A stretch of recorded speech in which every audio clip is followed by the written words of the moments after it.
What if existence isn't a gift, but a question? What if life does not come with meaning, but waits in silence until you dare to answer it yourself? This is the story of existentialism, the philosophy born when certainty collapsed.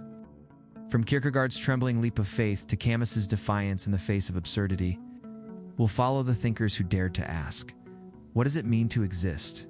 And along the way, we'll see why their struggle is still ours. Long before the word existentialism was ever spoken, a barefoot man wandered the sunlit streets of Athens, his only weapon a question. Socrates, mocked by some, feared by others, yet relentless in his search for truth. He claimed to know nothing, and in that confession lay a strange kind of power. He unsettled generals, poets, politicians, not with answers, but with mirrors. He showed them their certainty was fragile, their wisdom borrowed.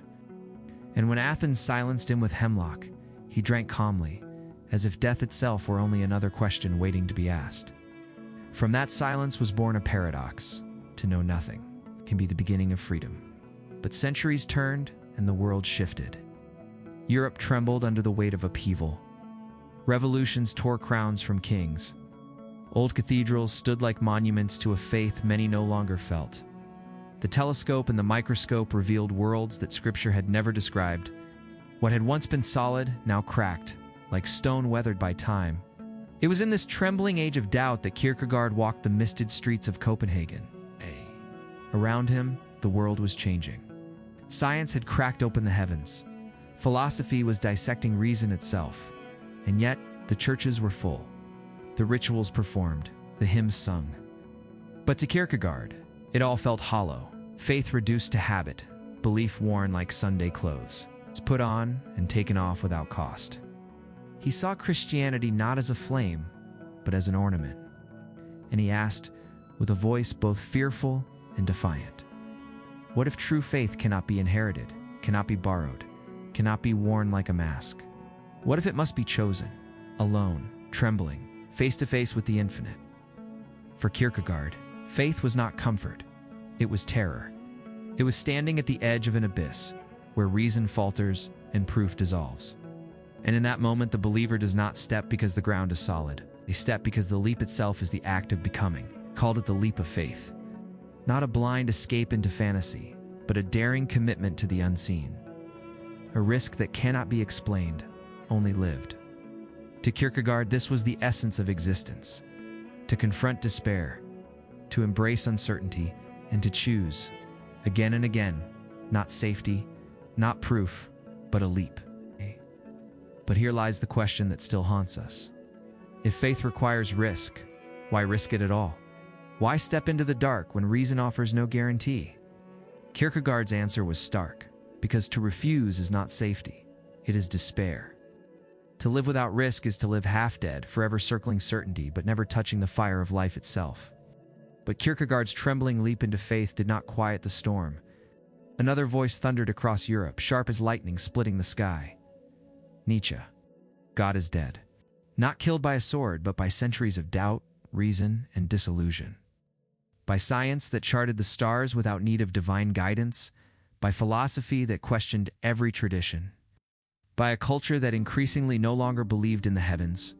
And if the heavens had fallen silent, who now would write the rules of life? Without divine law, morality becomes uncertain, authority fragile, purpose fragile. Do we collapse into despair, or do we dare to step into the void and create meaning ourselves? For Nietzsche, the challenge was not mere survival, it was transformation. To stand in a world without absolutes and declare, I will become more than I am. I will carve value from nothingness, sculpt purpose from emptiness, paint life with the colors of my own choosing. He called it the rise of the Übermensch, not a tyrant nor a god, but a human, fully awake, fully responsible. A creator of life's standards, a composer of meaning where the cosmos offers none, yet the path is perilous. Without inherited rules, every choice weighs heavier. Every act is an ethical experiment, every decision a declaration of self. Nietzsche dared us to embrace the chaos of freedom, to stare into the abyss, and instead of succumbing, to smile, to dance, to say yes to life itself, even in its cruelty, Even in its absurdity, the question lingers still. If the gods have truly fallen silent, what rules will you choose to live by? What values will you carve from the void? Then Heidegger turned his gaze inward, into the silent corridors of being itself. He asked, what does it mean to exist? Not as a concept, not as a label, but as the lived experience of a being aware of its own finitude. He reminded us that every moment of life is shadowed by death, and that this awareness is not meant to terrify, but to awaken. For Heidegger, we are thrown into the world, a world we did not choose. A world already shaped by history, language, and culture. Yet within this thrownness, we are called to authenticity, to live consciously, deliberately, to confront the inevitability of our own end, and to shape our existence with understanding, not habit. He described the ordinary life as a kind of sleepwalking, where people drift through days, without realizing the weight and wonder of each breath. Every routine, every comfort becomes a distraction from the question, who am I, truly, when stripped of all illusions? And the paradox is sharp. Awareness of death can inspire despair, or it can ignite life. To recognize that time is borrowed, that each moment is finite, is to awaken to the preciousness of choice itself. Each decision becomes sacred, not because the cosmos rewards it, but because it defines you. Heidegger asks us quietly but insistently, will you live as the anonymous crowd, or will you confront your own being? Will you step into the tension of life and death and find your freedom there?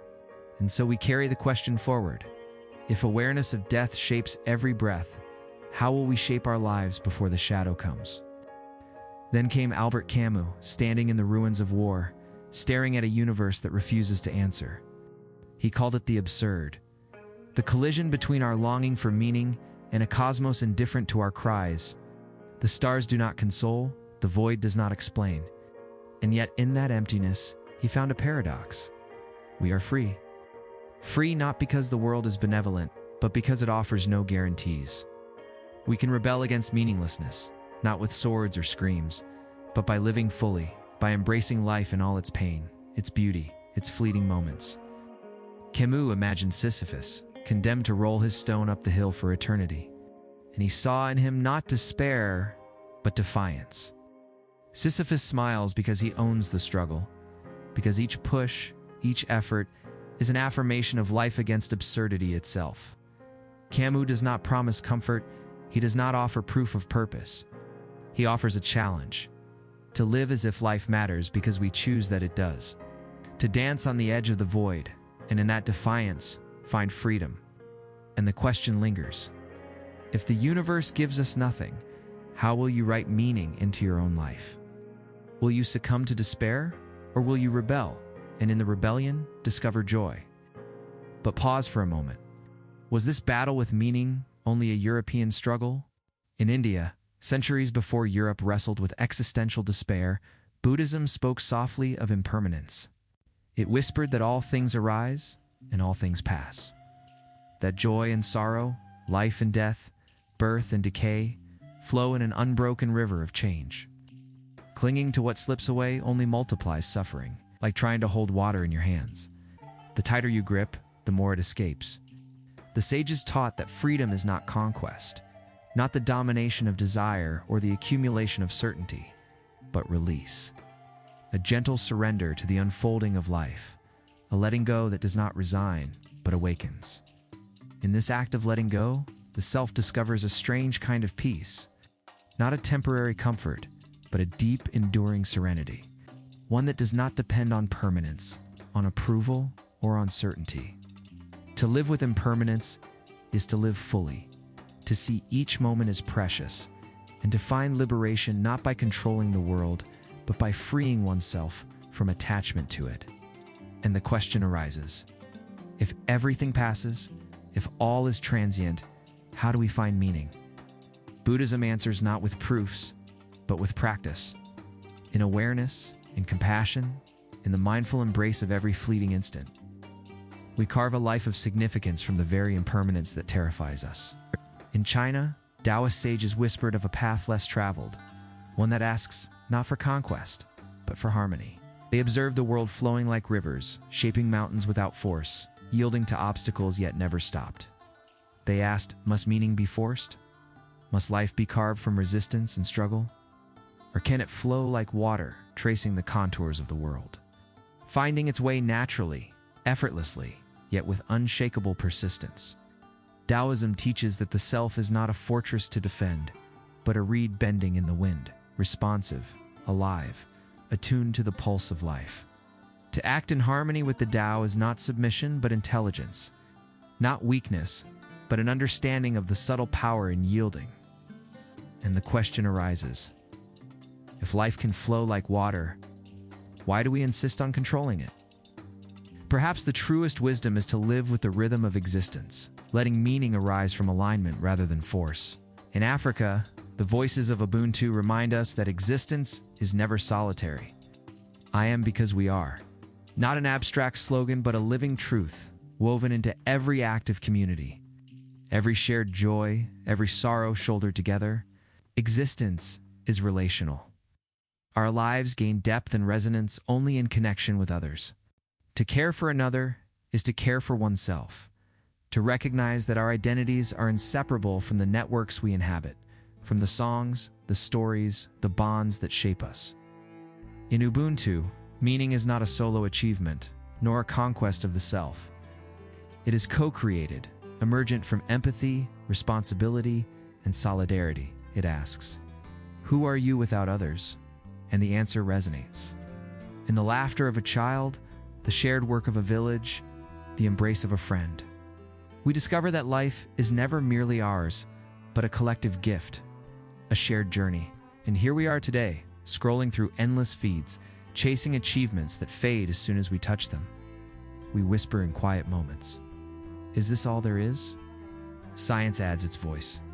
Psychology tells us, a sense of purpose protects us from despair.